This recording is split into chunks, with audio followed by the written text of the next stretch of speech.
After the shooting on the night of June 3rd, when I found out that so many people had died, I felt neither anger nor sorrow, nothing. I was completely numb. There was a huge emptiness. I just couldn't believe they would open fire.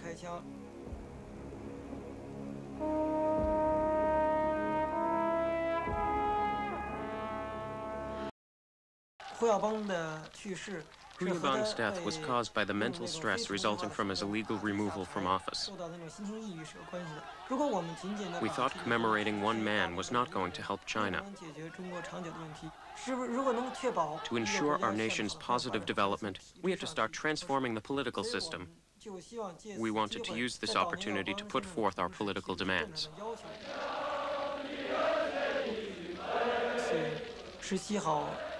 Around midnight on April 17th, we set out from Beijing University. We carried a banner that read, "The Soul of China."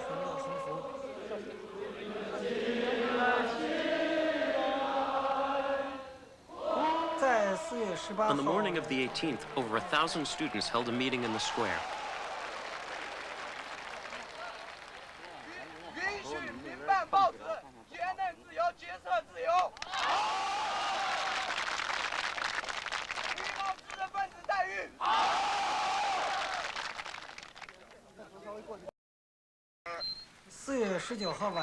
On the night of April 19th, a new student union was formed at Beijing University.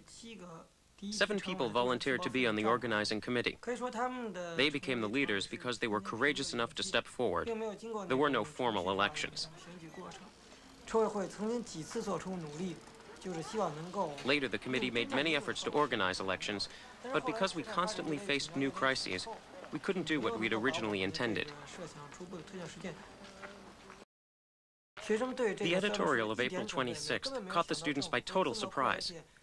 We didn't expect that the government would jump to such a vicious conclusion about us. We felt that without large-scale street action, we couldn't compete with the propaganda machine of the government, and the people wouldn't know the truth about what we were doing. We were prepared to face great danger.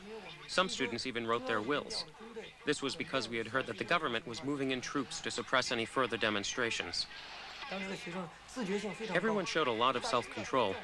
Since the government had accused us of instigating turmoil, we were eager to show the people that we weren't a lawless mob, nor were we trying to overthrow the Communist Party or socialism.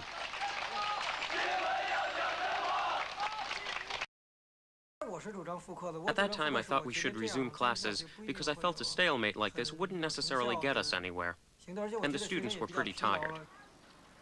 On May 10th, Wang Dan gave an interview to a Canadian television reporter. I think that the student movement should move on to a new stage. No more large-scale, intense street action. No more boycotting classes. Instead, we need down-to-earth work to build democracy on campus. The legalization of student organizations, independent student newspapers and radio stations, and so on. This work might not look all that grand or glamorous, but it's extremely important.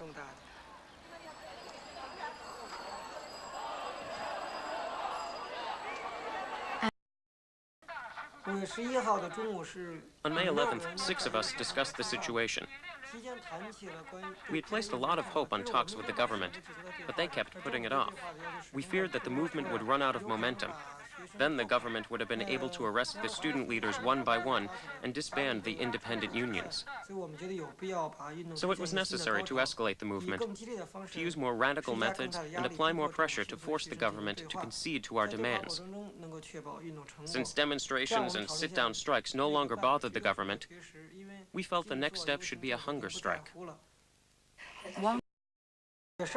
On the evening of May 12th, Chai Ling and I addressed the students.